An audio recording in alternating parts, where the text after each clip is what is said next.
got this new song releasing on Friday Okay. called Times Like This, so I just been preparing for that. Times Like This. Like, that's a nice title right there. What inspired that song right there? A tragedy that happened actually with my pops. College from drinking and driving one night, and it just came from there. That situation made that song. Might so give us some background on like exactly like what happened. Okay, I got a call from my mama, and she was just like, "Come take me home, cause I don't want to ride with your dad." So yeah, I just ran out and I took her home. After I took her home, I had went to the club with the crew, and I wasn't on my phone much in the club, but when I looked at my phone, I had a text from somebody that I'm close with, and they text me that was like, "Hey, check on your dad. Like he just left wherever we at. He just left that like he seemed kind of drunk. Like, he's like I tried to call him, he didn't answer. So I immediately after I got that text, I called my dad. He didn't answer. Then I called my boy Caleb. He was here. And he didn't answer. So I just left the club immediately. And I was just fireballing home. And on the way home, out of nowhere, I just like looked to my left, and I seen my dad car like on the side of the road, like crushed. So that's probably why they gotta make sure they do their procedures. Yeah, I'm just thinking like, what you like, how you felt like just riding past and seeing his car like that. Like some of your initial feelings.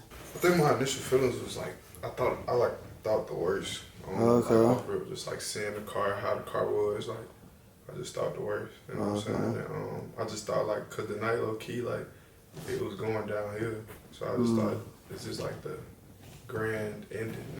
All right, so I gotta ask this: would this be considered heartbreak music? Mm-mm. So what is this? I think this is Inspirational. It's inspirational. This is educational. Okay. I feel like this is an educational song. Educational about what you educating people about? Educating people to just be the friend that you need. Like don't be the friend that you want, or be the friend that everybody need. Like, and it's like, for example, like the situation, bro. Like I feel like I could have stopped that situation happening in two different ways. Like I feel like if I was this is how I feel for a long time. Like as a son, as a friend to a person, like I should have made sure both of them got home safe. Not just mama. Or mama was the one that called me, and I guess made sure she got. But I should have went back or like drove both of them in the same car. You know what I'm saying? I should have made sure both of them got home safe. And I feel like there's low key like on me, low key, like because I had the opportunity to make a better call than I did. And also like the situation of me like not answering the phone when I was in the club. Like I probably shouldn't even been in the club. Like, you know what I'm saying? Just seeing on how the night was going. You know what I'm saying? So it's a lot. I could do a lot of like blaming, but my whole thing about the song is just like I say in the chorus, times like this, if you're really my friend, you would take my keys.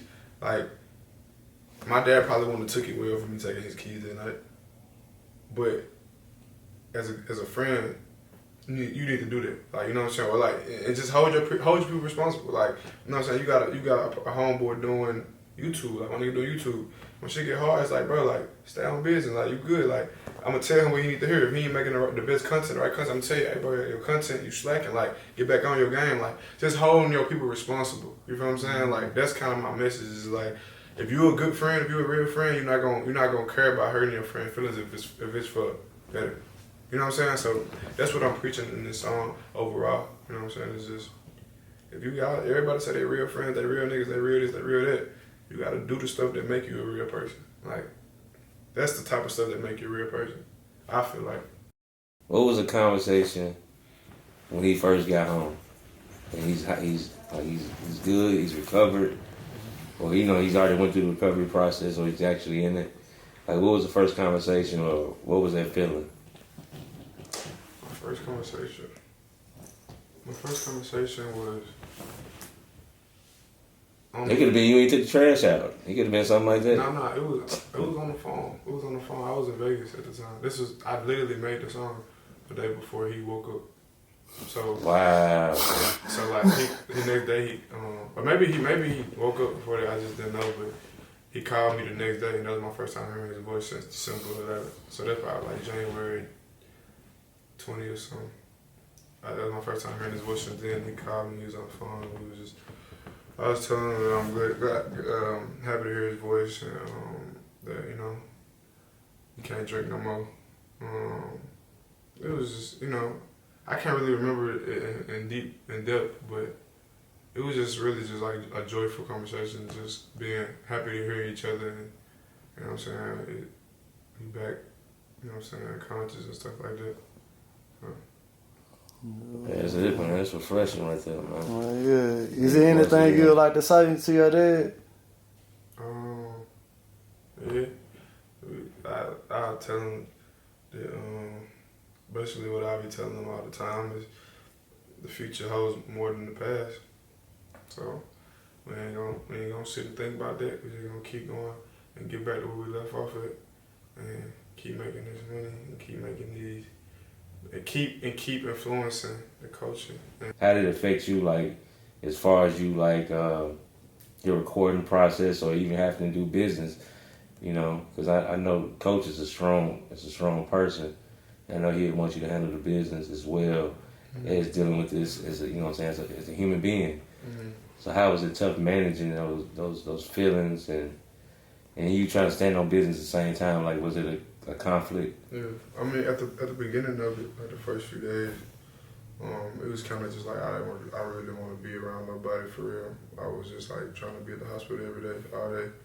But my mama and my friend was just telling me like, bro, you gotta keep going. Like, you gotta think of it in a way of sense of like when he get back, recover from this, you're gonna be far along, and it's gonna make him proud. So I just thought to myself like, that's probably true. Like, my dad the type of person who would want you to just, you know what I'm saying, like, not let nothing you going through, you know what I'm saying, make you sit down for real. So I just it was like another layer of motivation for real. It wasn't easy, like, just in the back of my head knowing that, like, bro, like, this is going on. Like, I went to Denver for my show, you know, like, we getting lit, we get the show. In my back of my head, I'm like, damn, like, I'm like performing out here with my dad over here, like, in a coma. Like, how long did it take longer than a normal process of making a record? Like, how long did it take you probably writing it or recording it? Like, was it longer? Yeah. Was it emotional? Like, you had to stop? Nah, it wasn't. I had to stop because at first, when it first happened, I didn't make this song till I made this song like a month later. Like, okay. Because I couldn't make no song that soon. Like, it just like, I don't know. Like, it was just like I couldn't find the right topic to talk about to where because I always, my hope was just like, he getting through this, like, he gonna get through this. And I feel like every time I would try to make a song, it was just like, it sounded so sad, like my nigga didn't make it or something. You feel what I'm saying? So like, I had to wait just till I could be, you know, grounded. And then I was in Vegas, and I was in the studio with a couple incredible guys, and we was just like, I had never been actually just like, what's going on? Like, he was like, let's make a under song of like what's going on in your life. Like, I just started like explaining what was going on, and it was while I was explaining, niggas was writing down stuff, and then by the time the guitar came and everything, it was just like a piece of a puzzle, just grab them from here, grab them from there, and we just put the song together. Like, how was it listening to the record then? Like, so you talking about recording it? Like, did it fuck with you listening to it? Yeah, how you feel about it? So me listening to it, I listen to it as just a good song. I don't listen to it and I don't like cry every time and like get emotional. I listen to, cause like I told you, like, my thought process is that my pop made it through it. You feel what I'm saying? And like I just can't listen to it and be sad because I'm with him, seeing him every day. We're working out, we talking, we doing it. So it's like, and I always tell him, cause he get emotional sometimes about the whole situation because it was a close, like close to death call. So I be telling him, like, look, bro, like, it happened. We gotta move forward now. You here, you made it. God gave you another chance. We gotta get back on track. We can't waste time thinking about it because it's over now. It happened. You know what I'm saying? We came with that. Now we just gotta keep building and keep moving and keep going forward. Think about the future. Think about getting back right. Don't think about that you was fucked up. Think about getting back on track. You know what I'm saying? So, when I listen to the song, I listen to it like, damn, this is a good song. This came from a real time of my life, but I don't really get like sad listening to it. Okay. I get happy.